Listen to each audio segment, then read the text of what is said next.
Hi, this is Naim Hussein. Today I'd like to share a new tip for your English betterment.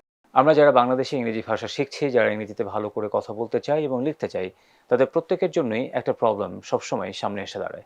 সেই সমস্যাটা হচ্ছে আমরা যা শিখি সেটা আমরা প্র্যাকটিস করি না।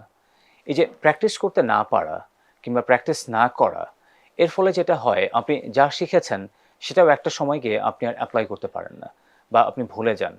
প্র্যাকটিস না করার কারণে আমরা কোনো একটা বিষয়ে দক্ষতা থাকলেও একটা সময় গিয়ে সেই দক্ষতাটা হারিয়ে যায়। Language is such a thing যেটা কমপ্লিটলি ডিপেন্ড করে আপনি কত বেশি প্র্যাকটিস করছেন।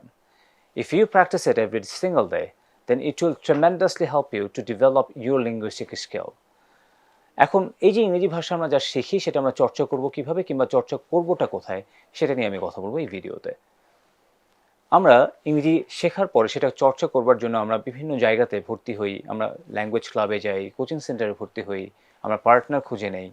But the best way to practice English language or any other language is to practice it with your family members, or the best way to practice it by your self. কীভাবে? আপনি প্রতিদিন যেই কাজগুলো করেন আপনি সেই কাজগুলোকেই অল্প অল্প করে ইংরেজিতে বলার চেষ্টা করেন।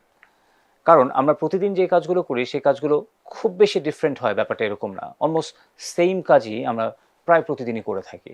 যেমন আমি অফিসে যাই, আমি কাজ করি, আমি ফ্যামিলির জন্য কাজ করি, ফ্যামিলি মেম্বারদের সাথে কথা বলি, আমি আমার অফিসের বসের সাথে কথা বলি, আমি বাজারে যাই। So these are the things যেগুলো আমরা প্রতিদিন প্রায় রিপিটেডলি করে থাকি।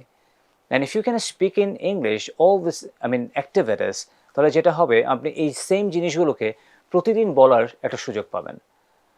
কিভাবে হতে পারে? লেটস সে আমি একটা এক্সাম্পল দিতে পারি, যা today I am going to my office at 9 and then I will have a chat with my boss, then I will go to go to a different clients for having a chat with him, and then I will do some official tasks, then I will come back, I will have lunch. এই যে কথাগুলো আপনি একটু একটু করে বলা শুরু করেন। আজকে হয়তো আপনি 5টা সেন্টেন্স বলছেন, কিন্তু দেখবেন এক সপ্তাহ পরে আপনার সেই সেন্টেন্সের সংখ্যা হয়ে যাবে 30 থেকে 35টা বা তারও বেশি। এর ফলে আপনি আপনার ব্যবহারিক জীবনে প্রতিদিন যা যা করেন তার পুরোটাকেই একটা সময় ইংরেজিতে কনভার্ট করে ফেলতে পারবেন এবং সেটাকে রিপিটেডলি ব্যবহার করবার সুযোগ আপনি পাবেন। সো নিজের জীবনে এই কাজটাকে বা এই প্র্যাকটিসটাকে নিয়ে আসবার জন্য শুরু করবেন আপনি আপনার নিজের জীবন থেকে।